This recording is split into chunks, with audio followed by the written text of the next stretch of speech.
So, how do we avoid overfitting? First and most popular method is penalizing large weights. One of your homework exercises is actually about this. Right? So here I'm going to tell you how you do it, and then I'm going to leave you with all the hard work of actually figuring out how. But the idea is very simple, is remember, if I start out with small weights, right, I have only a function which probably won't overfit, right? It's just a hyperplane. Overfitting starts happens when my weight starts to get large and I start to learn very complicated surfaces, right? So I can avoid overfitting just by making my weight stay small, okay? On the other hand, I don't want to hard bound by weights, because what if someplace I actually do need a large weight, right? So what I want to do is and again, this is a very typical strategy in machine learning, is like, I'm going to add something to my objective function that encourages the right behavior without actually forbidding anything. And that something that I'm going to add is just the sum of the squares of the weights. Or, if you want to think about it that way, it's going to be just the squared norm of the weight vector, right? So I'm not going to like to have a large weight vector. I'm going to prefer to have a small weight vector. Meaning that for my weights to go up, that had better improve the fit by more than the penalty. And notice that, unfortunately, we have yet another parameter here to fine-tune, right? Which is my gamma, which is my complexity penalty. If my gamma is large, right, I will tend to stay fairly linear. If my gamma is low, I will let my weights become quite large, right? Unfortunately, you see why this is a problem at this point. It's like, I need to choose my number of hidden units. I need to choose my momentum parameter. I need to choose my weight initialization. I need to choose my, my complexity penalty. And now there's all these combinations, and each run takes, 10 hours. So things become painful. Okay? But nevertheless, this is a very reasonable method to, probably the most widely used method to avoid overfitting in neural networks. Okay? You do need to figure out, a good value for this parameter. Okay? The other thing that you need to figure out is, now that this is my error function, right, you need to figure out what the new rules for the gradient descent are, right?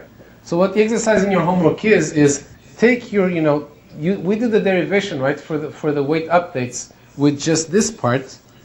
Now what we want you to do is to do it for the whole thing when you add the weight penalty part. Okay? Question? Yeah. The question is it the large weight or is it difference between the weights? Because even if the weights are small, you could kind of have the same complex function, right? As long as no, not really, because remember, yes, in principle, right? You might think, well, why aren't we invariant with respect to weight scaling, right? So the really important thing here is the relationship between the weights and the sigmoids, right? I want my weights to be small relative to the slope of the sigmoid, because that keeps me in the linear region. And remember, the key thing is that as long as I'm in the linear region, it doesn't matter how many hidden units I have, this is still just a hyperplane.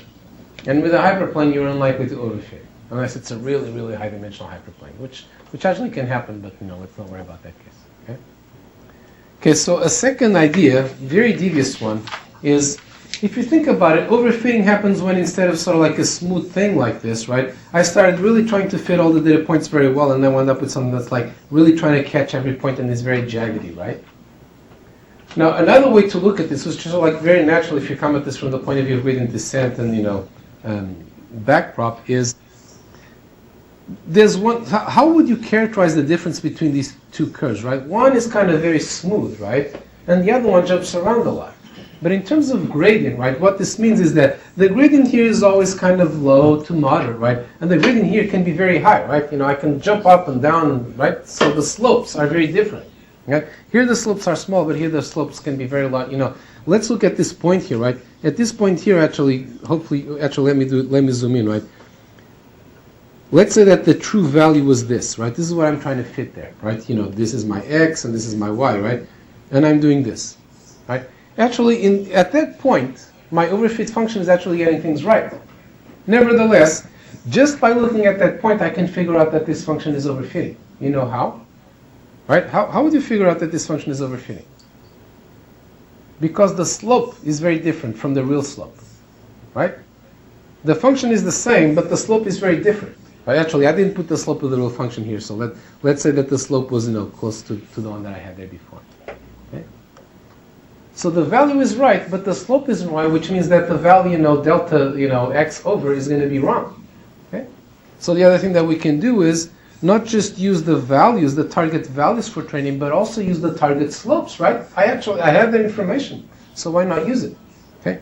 So what I'm going to do again is add a term to my objective function, right? So now in addition to my usual penalty that penalizes the difference between the training, but between the target outputs and the outputs of the network, I'm going to penalize the difference between the slope of the output and the slope of the function that I currently have, right? If you think about it, if I learn the right function, I should match not only the values but also the slopes, right? And since that prop is already basically what it's doing is working with slope information, I can just throw that in. Okay. Truth in advertising, this method is not as simple to apply as the weight. People sometimes call this weight decay, because it makes what this does is it gives the weight the tendency to decay to zero, right? Which is also again kind of interesting related to human memory, right? Your neurons are not perfect, and the synapses in the absence of stimulation will tend to become weaker. And maybe that's actually a good thing if you think about it, in order to prevent your brain from overfitting. Okay? So this is often called weight decay.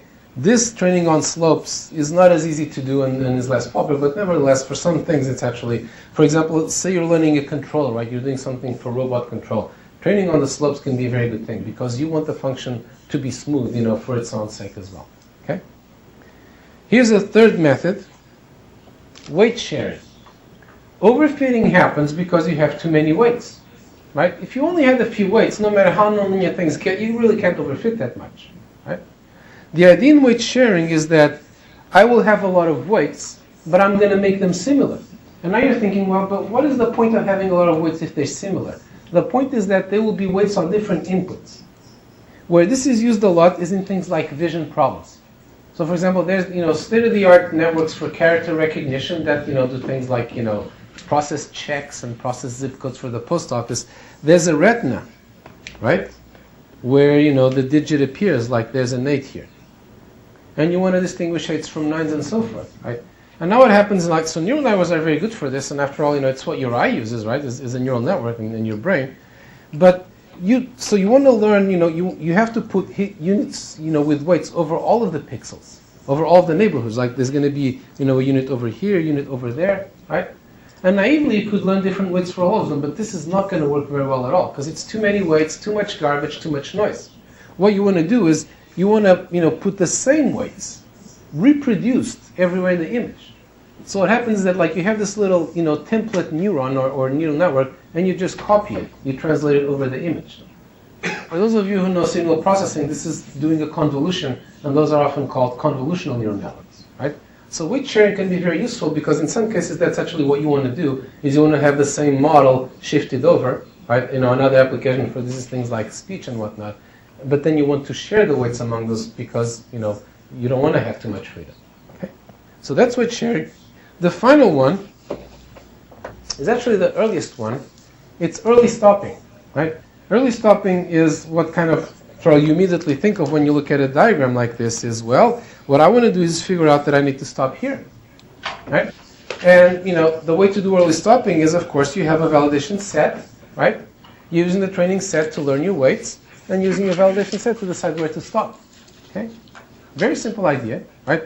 Can also be very good for speed, right? Because often this last part takes a lot of time, but it's actually not helping you, right? You could actually speed things up by an order of magnitude with this on a good day, right? So this is one option, right?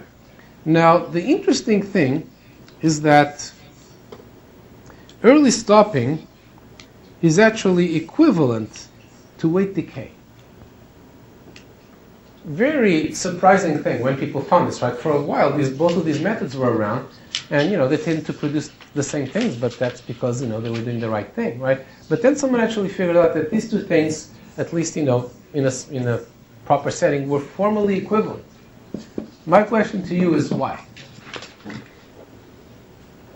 Why would weight stopping and weight decay be equivalent? And notice that I said in the right setting, right? So they're not always equivalent, but they're equivalent if you do the kind of training with the kind of settings that we've been talking about. So why might that be the case?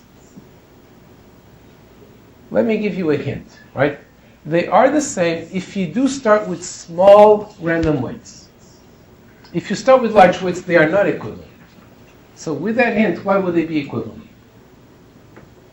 you're overfitting, your weights tend to just get bigger over time as you keep training over and over again. So by early stopping your weights, just stopping the weights before they get too big. Exactly. If I stop the weight training early, I stop them from getting too large, right? If the weights start small, they can only increase by, order of the learning rate at every step. So early stopping means that I basically put a box on what the weights could be, right? And, you can also show that it's equivalent to put a box on the weights or put a panel like this on them. Right? Again, without getting into the math, the intuition is the same. Both of these prevent the weights from getting too large. So it actually turns out they're equivalent. And so often these days people just do, penalizing large weights because it's easier for the user, right? Somebody modified the objective function by putting in, the sum square of the sum of the squares of the weights, and now it's just one run, right? And you don't need to worry about validation and whatnot. You might still want to do it for other reasons, but okay. So these are some methods for avoiding overfitting in neural networks, and you will need them. Questions? All right, so that was our introduction to the wonderful world of neural networks.